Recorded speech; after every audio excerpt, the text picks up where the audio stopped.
favorite shows on Channel 114. Plus, every story, every 15 minutes. Fox News headlines 24/7. Channel 150.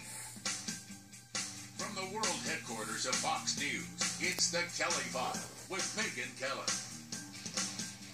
We are tracking a new headache for Hillary Clinton tonight as she deals with questions this week on whether there was a cash for hostages deal with the nation of Iran.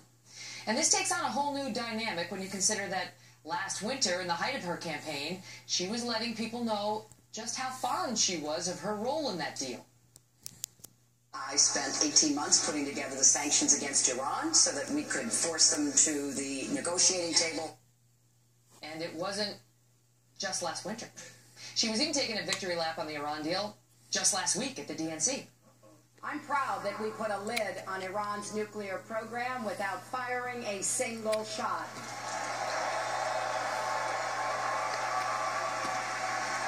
Now we have to enforce it, and we must keep supporting Israel's security.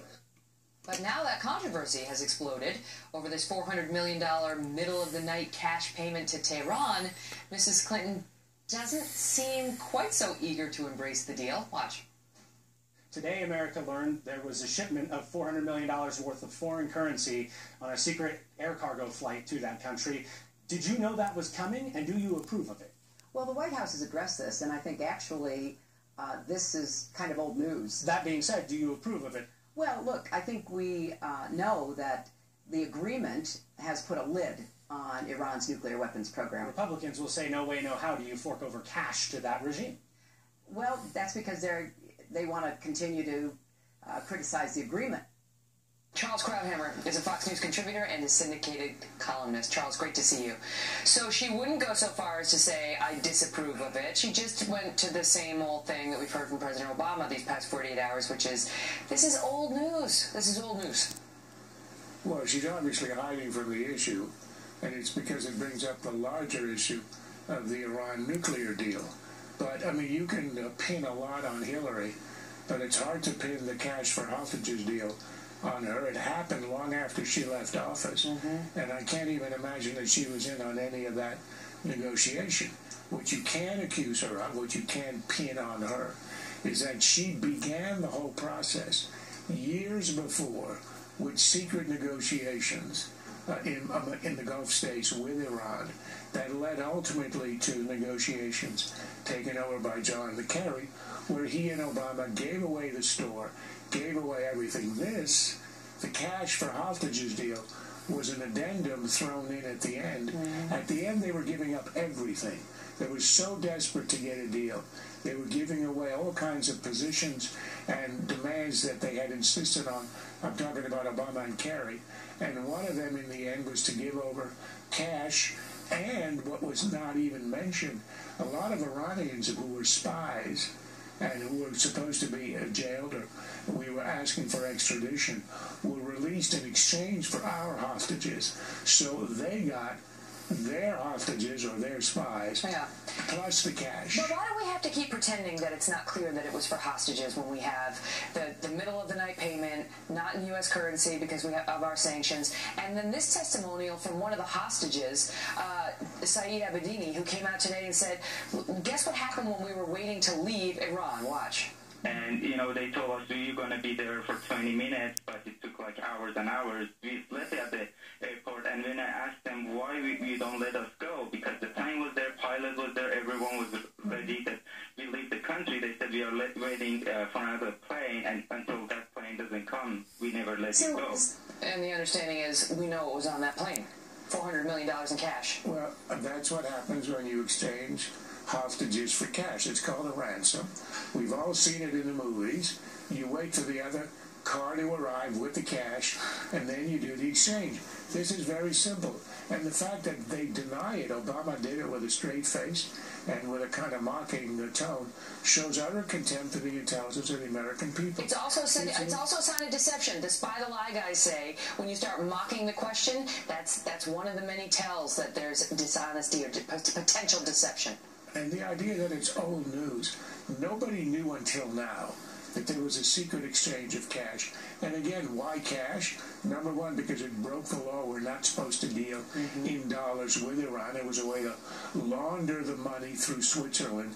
And second, because when you are distributing the money to terrorists, Hezbollah, Hamas, who will be killing Jews and Americans and Europeans and others, with that money, you give it out in cash. It's completely unaccountable.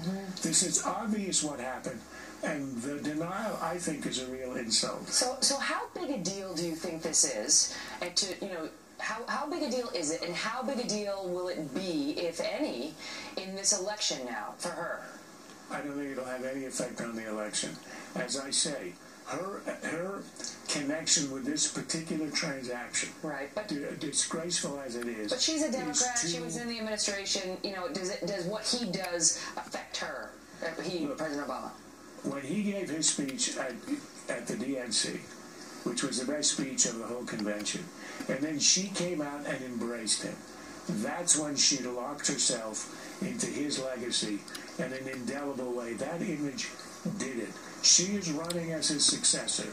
She is actually running way to the left of him on some issues because of Sanders, but she is running as the status quo candidate for the third term. That was an image that we saw. There's no getting out of it. So in that sense, everything that happens that embarrasses the Obama administration or that elicits opposition and distrust by the American people is going to harm her. But of all the issues, there are a hell of a lot of others. The economy, the dealing with terrorism in general, the collapse of our position abroad. All of that, I think, is far more telling than this particular incident, just in terms of her political fortunes. Charles Krauthammer, always great to hear from you. Thank you, sir. My pleasure.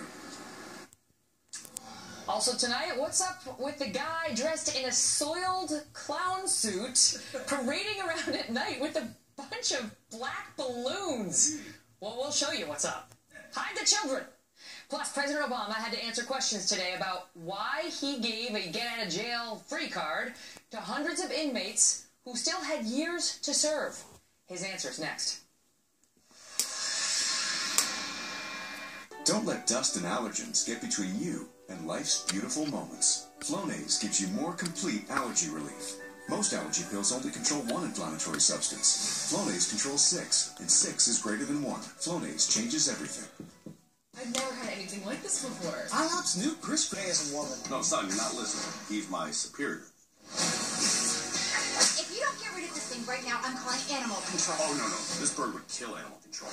Sooo premieres next month on Fox. Everybody on this set loves My Pillow. I am the only one who hasn't. Our director Scott has 6. Oh, they want me to do the news.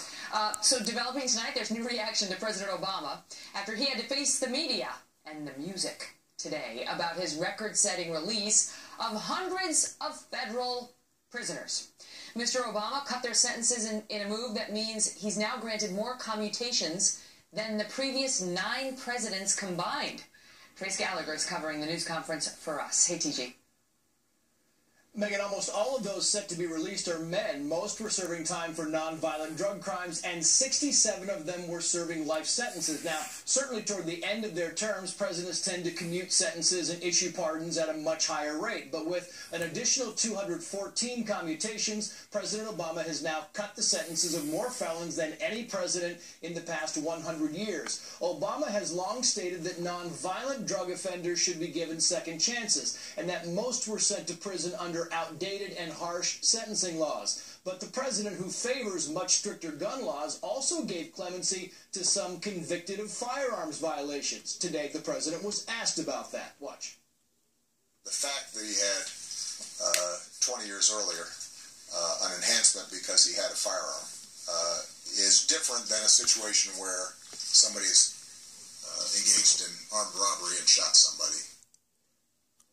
Critics also point out there are still 11,000 petitions for commutations pending, and the president hasn't moved as quickly as he promised in his 2014 clemency initiative. They also say that unlike a pardon, a commutation does not mean full legal forgiveness, which makes finding a job and restoring voting rights much easier. Mr. Obama says before he leaves office, he will pardon about the same number of felons as other presidents do. Megan. Trace, thank you. Joining me now with more, Heather McDonald, fellow at the Manhattan Institute and author of The War on Cops, and Nomiki Konst, host of The Filter on SiriusXM Progress and founder of the Accountability Project. Great to see you both. So, Heather, let me start with you on this. So, what does this mean? 214 inmates, sentences commuted, including 67 life sentences. What it means, Megan, is it completely explodes the lies that the president has been telling about the criminal justice system for the last several years. We've been hearing endlessly that there's a racist move afoot to lock away thousands of harmless sad sacks for nothing more than possessing a few grams of pot. The fact that there are so many of these commutees with federal gun convictions on their record shows that, in fact, it is very difficult to find the prototypical pot smoker out there. You ask an elderly resident of Harlem what she feels about a drug dealer on her corner with a gun in his waistband, and she feels completely threatened. She feels like she's under the threat of violence. Nomiki?